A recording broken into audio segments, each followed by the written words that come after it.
Hello friends, இன்றைக்கி நம்மளோட சேனலில் ரொம்ப சுவையான மொறுமொறுப்பான பருப்பு வடை எப்படி ரெடி பண்ணலாம்னு சொல்லி பார்க்கலாம். பருப்பு வடை ரெடி பண்ணுறதுக்காக நான் 1/2 கப் கடலைப்பருப்பும் 1/2 கப் துவரம்பருப்பு ரெண்டும் எடுத்துருக்கிறேன். இதை 3 மணி நேரத்துக்கு முன்னாடியே ஊற வச்சு நல்லா கழுவிட்டு தண்ணி இல்லாமல் வடிகட்டி வச்சுருக்கிறேன். இதை ஒரு ஜாரில் மாற்றிட்டு தண்ணி எதுவும் சேர்க்காம கொரகொரப்பாக அரைச்சி எடுத்துக்கலாம். நம்ம இந்த வடைக்கு துவரம்பருப்பும் சேர்த்து ரெடி பண்ணுறதுனால டீ கடையில் சாப்பிட்றப்போ வடை எப்படி மொறுமொறுப்பாக இருக்குமோ அதே டேஸ்ட்டில் கிடைக்கும்.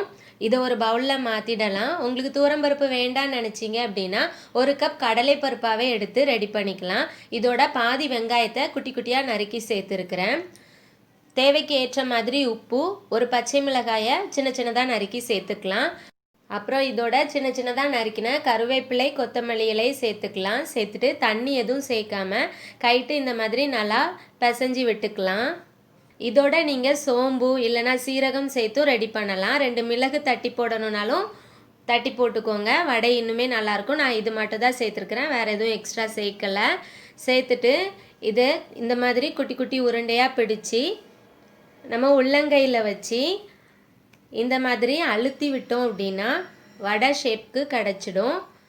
இதை நம்ம எண்ணெயில் போட்டு எடுக்கலாம். பாருங்கள், இந்த மாதிரி நல்லா உருண்டையாக உருட்டிட்டு கையில் வச்சு லைட்டாக அழுத்திட்டு எண்ணெயில் போட்டுடலாம். தண்ணி எதுவுமே சேர்க்கக்கூடாது. அரைக்கிறதுக்கும் சரி நம்ம மிக்ஸ் பண்ணுறதுக்கும் சரி அந்த ஊற வச்ச பருப்பில் உள்ள அந்த ஈரப்பதமே போதும். எக்ஸ்ட்ரா தண்ணி எதுவுமே சேர்க்கக்கூடாது. அப்போ தான் வடை நல்லா வரும். எண்ணெயும் மிதமான சூட்டில் இருக்கணும். ரொம்ப ஹீட்டாக இருந்ததுன்னா நம்ம போட்ட உடனே வெளிப்பக்கத்தில் இருக்கிற அந்த வெங்காயம், கருவேப்பிலை இதெல்லாம் சீக்கிரமே கரிஞ்சிடும். உள்ள வடை வேகாமல் இருக்கும். அதனால் மீடியம் ஃப்ளேமில் வச்சு பாருங்கள், வடை இந்த மாதிரி கலர் சேஞ்ச் ஆகி வர வரைக்கும் திருப்பி போட்டு வெளியில் எடுத்துடலாம். இதே மாதிரி எல்லா வடையும் ரெடி பண்ணி எடுத்துடுவோம்.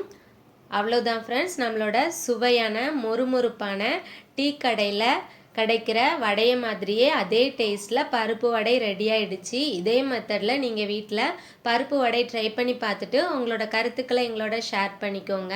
ஃப்ரெண்ட்ஸ், இந்த வீடியோ உங்களுக்கு பிடிச்சிருந்தா மறக்காமல் லைக் பண்ணுங்கள். உங்கள் ஃப்ரெண்ட்ஸ் அண்ட் ரிலேட்டிவ்ஸ்க்கு இந்த வீடியோவை ஷேர் பண்ணுங்கள். இதே மாதிரி நிறைய ரெசிபீஸ்க்கு மறக்காமல் நம்ம சமையல் ஃபார் யூ சேனலை சப்ஸ்கிரைப் பண்ணிவிடுங்க. Thank you friends.